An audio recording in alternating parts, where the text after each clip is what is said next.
Welcome to the part 2 of memory forensics volatility. In this part, we are going to carry out the practical investigations. We have done learning through the theoretical concepts of memory forensics in the previous one, but this one is going to be more interesting. Let's begin. Let's move on to the practical investigations. So let's read through the scenarios we are currently having. First, we have the case 1. Bob, this is not a horse, so that is the case name. Your SOC has informed you that they have gathered a memory dump from quarantined endpoint thought to have been compromised by banking Trojan masquerading as Adobe document. So this is a hint. So we are looking for a banking Trojan. That's what we are suspecting, and it is masquerading as an Adobe document. That's what we are suspecting. Your job is to use your knowledge of threat intelligence and reverse engineering to perform the memory forensics on the infected host. Well, they also gave the IP address which is related to that. Which has contacted that machine. So this is a suspicious IP, and you have been informed that the memory file, you can see it is located in this path of the TryHackMe's machine, and you can also download these files by using the download task files button. I have downloaded it locally on my machine, so let me show that thing to you. So I have downloaded this zip file. It contains both the memory dumps we need. So let me unzip this. So it is unzipping. We can see the first one, investigation-1.vmm file, and the second one, investigation2.raw file. So for the first case, we have to use the investigation1 file. Well, yeah. Now let's try to read this question and understand what we need to find. What is build version of the host machine in case 001? And they are asking for a build version of, the build version of the host machine. Well, there is a plugin info. You can see that here.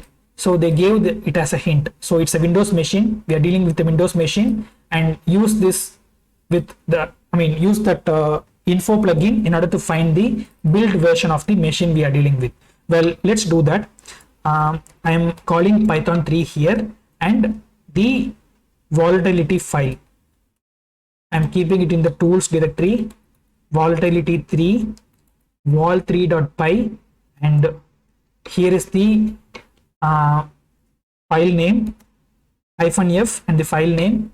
The file name is nothing but the investigation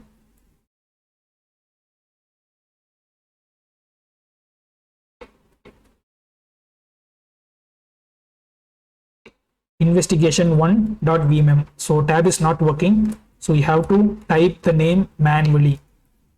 All right, now we know it is Windows system, but I am going to give a wrong operating system and see what happens here. There is a error. Argument plugin, invalid choice of linux.info. So it is not a Linux machine we are dealing. So let's see the Mac. Let's look for the Mac. The same error, invalid choice mac.info. Well, let's go for the Windows, the correct one, windows.info, and it would be giving the details we want, and it will be taking some time as it is processing through the entire disk image. And look at the outcome here. So it gave the progress is 100, and you can see the kernel base, so some memory address here, and the symbol file. Let's read through this. Layer name Windows Intel PAE, and memory layer, it's a file layer, and KD debugger data block. So some advanced stuffs, advanced memory terms given here, and let's see what we want. PE machine 332, it's a Windows machine, so this system root denotes it is a Windows machine, and we need to know the build, right? Let's see whether we are having build here. And here is the detail, NT build lab. This could be the detail we want.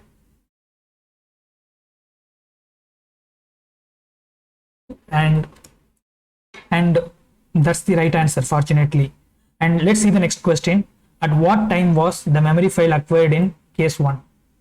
And you can see there are a couple of times. The first one is the PE time date stamp, but look at this one. It is actually denoting the system time, and looks like this would be the answer we need. So it is captured way back, 10 years back, 2012, and that's the right answer. What process can be considered suspicious in case 01?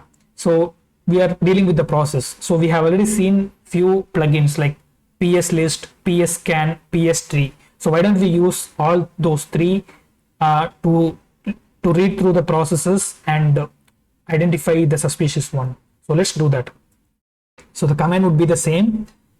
I'm simply modifying the name of the plugin, and I'm first listing the processes with PS list. So let's see what happens.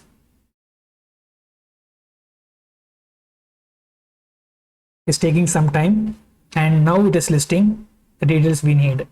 And look at this list of processes: CSRSS, SMSS, WinLogon, services, LSCASS, the authentication process, SVC host. These are the common processes.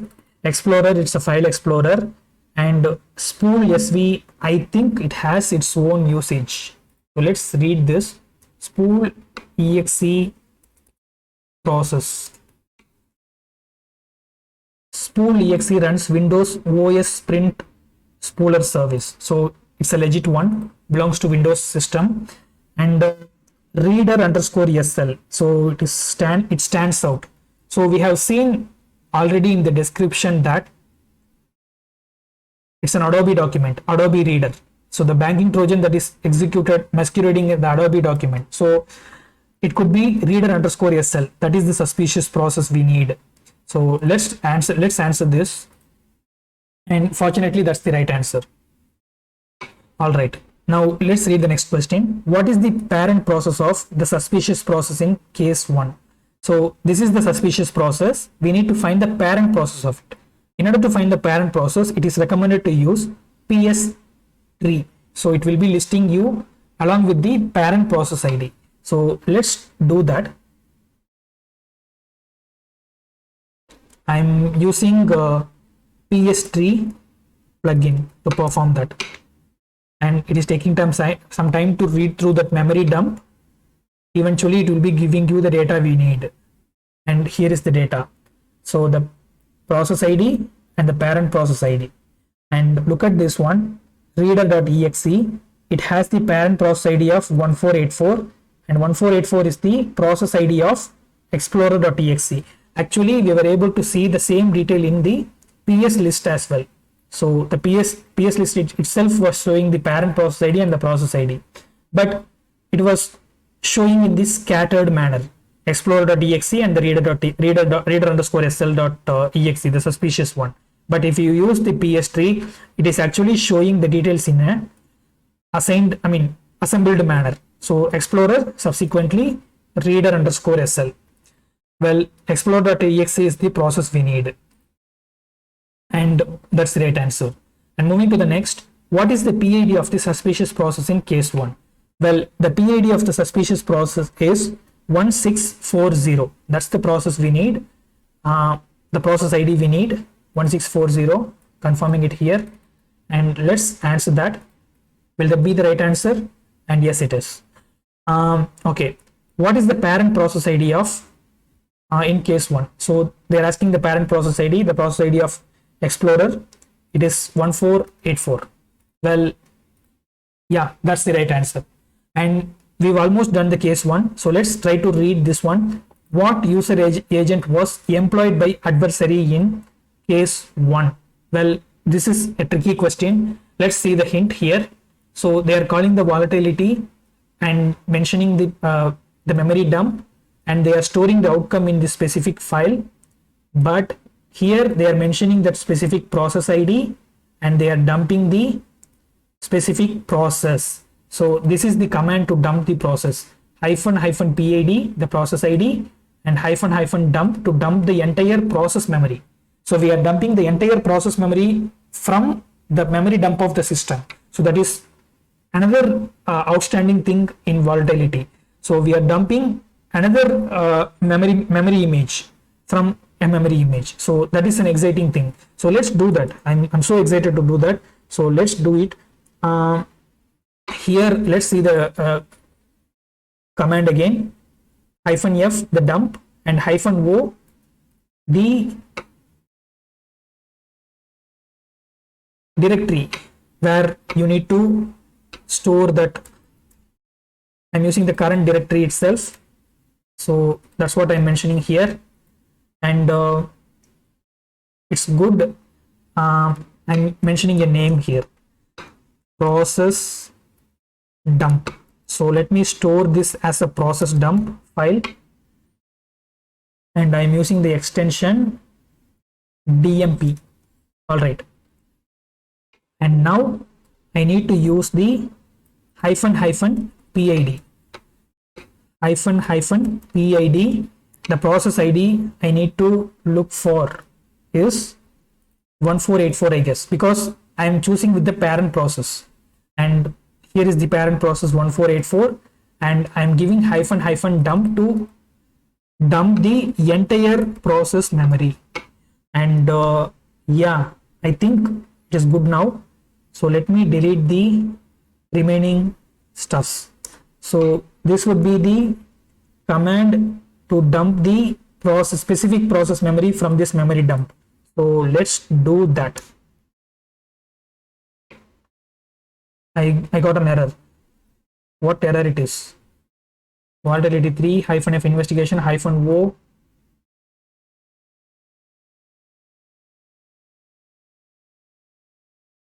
memory map, Windows start memory map. All right, so I forgot to mention the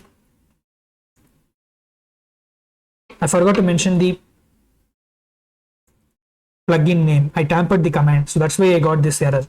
Well, it is time to correct that, so let's do it. Here I need to mention the windows.memmap.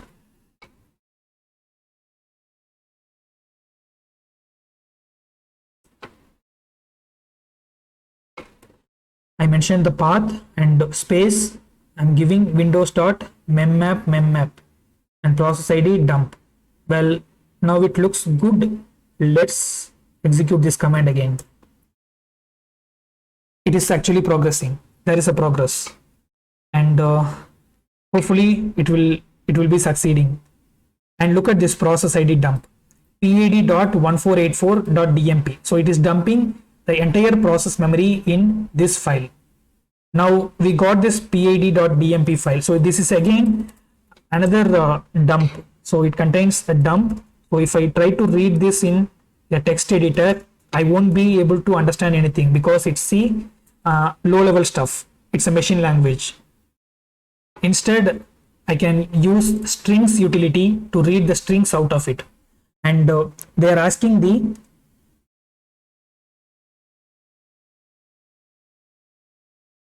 user agent of that specific adversary. Well, let's see. The user agent was employed by the adversary in case 1. All right, now let me see the hint here. So we are simply reading the strings out of that process memory dump, and we are grepping out the user agent, and we are ignoring the case. Well, that is the keyword, the user dump we need to look. All right, now let's make sure the process dump is present. Yes, it is, and I'm using strings utility against process dump, grepping -i to ignore the case, and looking for the string user agent, and let's see what it is. And here is the outcome, the user agent we need. So this is what we need to put here in the result, and that's the right answer. And was Chase Bank one of suspicious bank domains found in case 1? So that one we need to find, but for that let's filter out the word HTTP, because it is talking about the domains, right? So why don't we see the HTTP stuff? Actually, it spitted a lot of things. Among that, we have to find the URL, the valid URL, and it has a lot of stuffs here. TD Bank, so many things. chaseonline.chase.com. Look at this one. Looks suspicious. So I'll search for the chase, the word chase, and let's see what we are getting.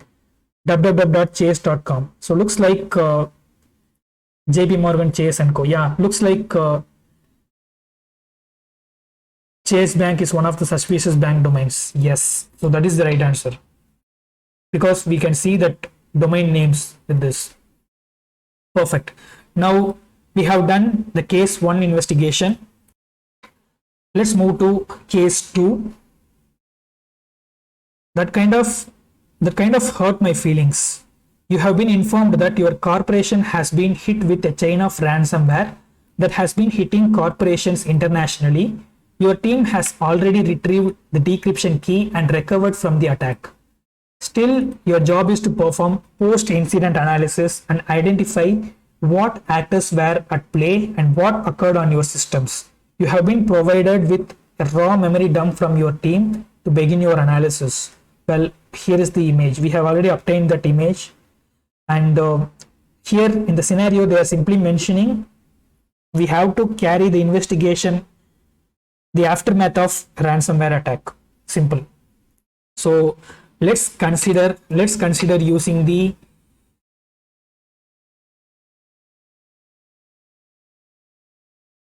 another file, another memory dump we have collected. It is the raw format and investigation 2, and we are using windows.info here, the plugin, and it is taking some time as it is reading through that memory dump for the first time. The first question is, what suspicious process is running at PID 740 in case 2? Well, okay, this one is done. Actually, it says it is a Windows machine. So we are once again dealing with the Windows machine, and this time they are asking the suspicious process that is running with the PID 740. Well, let's read through that. I'm using PS list plugin, and once it executed, we can read through the results. PS list, and the process ID 740 is what we need, and you can see the list of process IDs here, and the process ID 740 is Vanna Decryptor. So looks like it's a WannaCry ransomware, but let's confirm that through our investigation. All right, the next one. What is the full path of suspicious binary in PID 740 in case 2? So they are asking the full path of the binary in PID 740. Well, we are using this DLL list to list all the DLLs associated with the process, and we are grepping the specific process ID. Well, that's interesting. We can use grep in this command, DLL list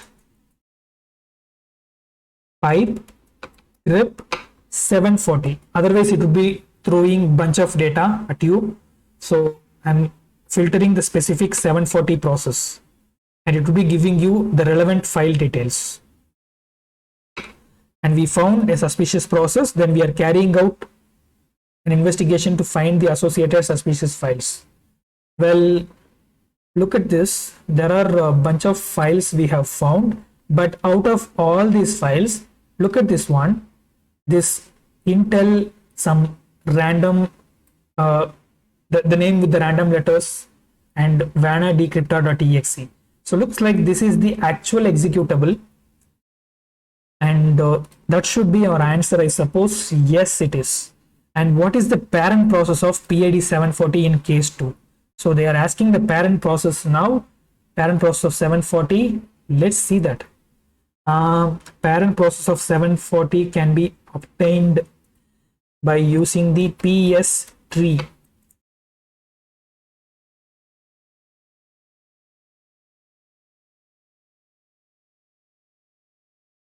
And look at this. parent process of 740. Here is the one 740 and the parent process ID is 1940, and that would be the answer. And 1940 is the process ID, and here is the parent process. Task schedule. So this is the task scheduler. So that is executed the Wanna decryptor. So it is executed as a scheduled task. That's what we have found from this. All right, the next one. What is the suspicious parent process ID connected to decryptor in case 2? So they are asking the suspicious parent process ID, that is 1940, and that's the right answer. From our current information, what malware is present on the system in case 2? Research you found indicators against white papers and virus total. Well, yeah, let's see through this specific stuff.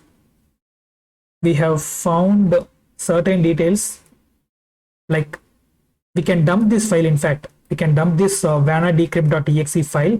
There is an idea. I'm simply copying this file name. There is a different plugin called dump files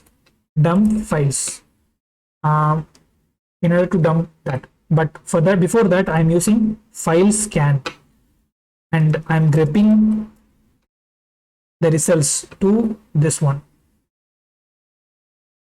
Now let's try to see the file, because I have found the file location here. It is present in the Intel some random name directory, but you have to find the memory address of this file.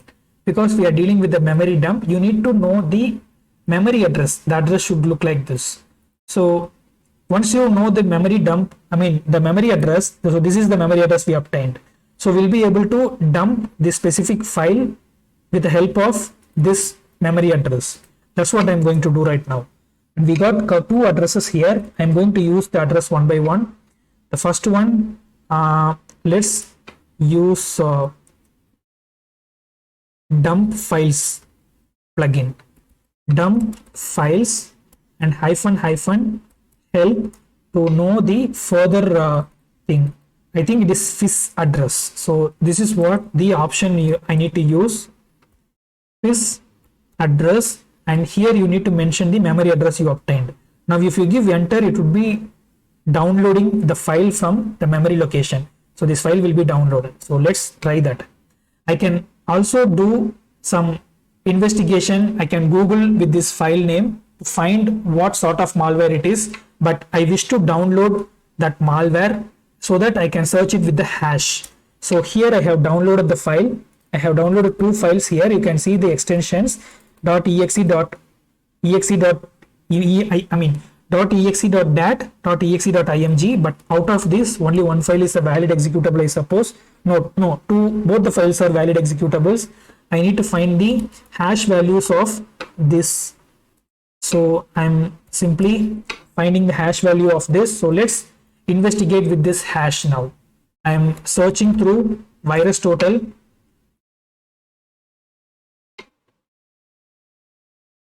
And look at this. It's WannaCryptor. It's WannaCry ransomware. It is tagged by malicious. 60 vendors tagging it as a malicious.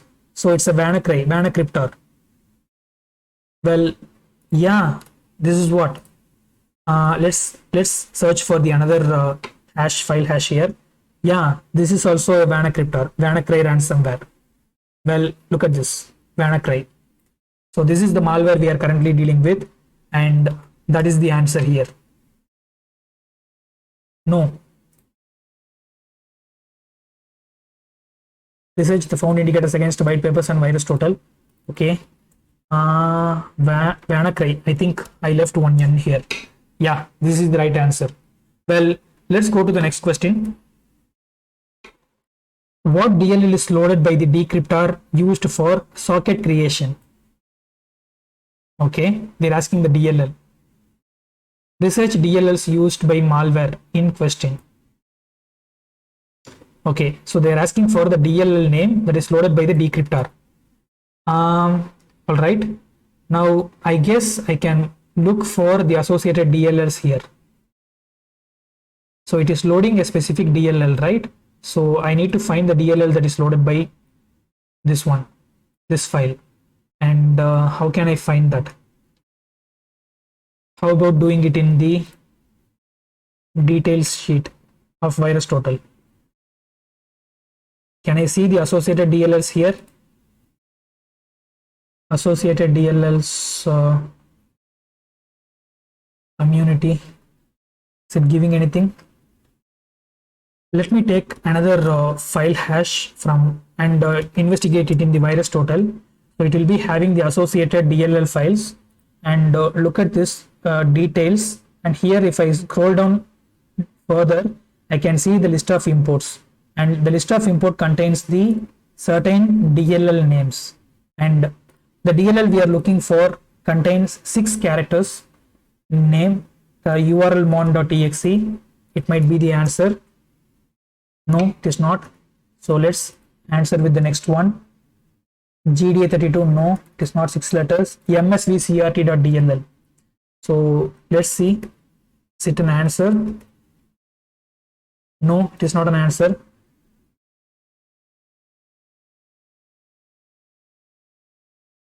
ws2_32.dll. Will it be the answer? No, it is not the answer. User32. Oh, sorry, I made a mistake here. So will it be the answer? Yeah, it is the answer.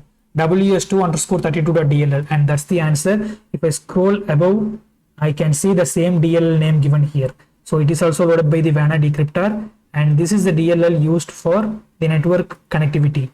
And if I expand this one, this ws_32, you can see bind, close socket, connection, get host by name.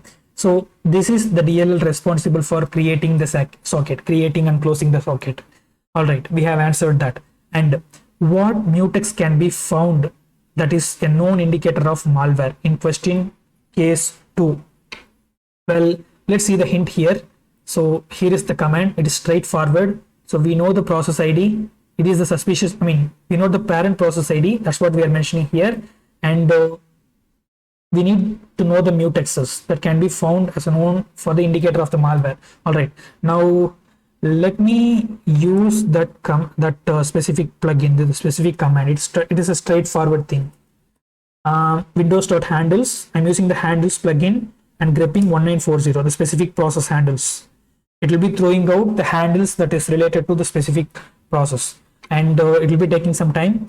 And it is done. Yeah, it is displaying the stuffs now. It is actually showing the thread details of, it is still dumping the details. Hopefully we'll be getting the mutex stuffs, but let's wait for that. It will be taking some time. Yeah, look at this. It has dumped a lot of details. Shell.detail.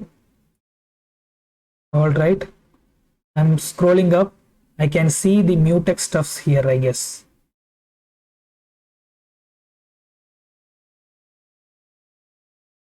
MS win zones cache count mutex. So look at this. So here is the mutex detail. So that is the answer. And the next question. What plugin could be used to identify all files loaded from the malware working directory in case 2? So, okay, the plugin used to identify all files loaded from the malware's working directory. And here is the hint. So, but they are actually asking us to refer the help menu. So let's do that. I'm calling the help menu here.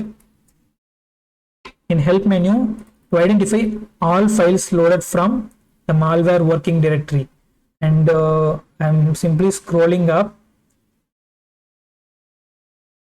So there is a plugin to read the file scan objects for scan for file objects present in a particular Windows memory image. So this would be the answer, I suppose. So let's see this. We have already used this file scan plugin while downloading this WannaCry image. Yeah, that's the right answer. And with this, we have done our practical investigation. Going to the conclusion part, they have given some references to learn more about this volatility memory forensics. And we have only covered very thin layer of memory forensics. As we said, it is just a tip of the iceberg.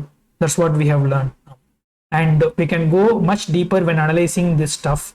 Windows, Mac, Linux architecture. If you are looking for a deep dive into memory forensics, I would suggest reading The Art of Memory Forensics. Art of Memory Forensics is a book, a popular book that teaches the memory forensics, and you can buy this book to learn more about the memory forensics. So that's a recommendation. And go through these 4 links. That would be very useful, and you can take this room to learn what I just did. What I just did. And from this room, you can continue to SOC level 1 path, more rooms. All right, this is just an advice. All right, let's complete this one. With this, we've done learning the basics of memory forensics. Hopefully, I've taught something new to you, something that I haven't done on my previous videos. Thank you for watching. Hope you really enjoyed it. If you really did, consider subscribing my channel. If you have any other opinion, drop it in the comment section. I'll try to respond to your valuable feedbacks, and you can also share this video among your friends. I'll catch you next time very soon with another exciting video. Until then, I'm signing off. Cheers, and I love you all. Thank you so much.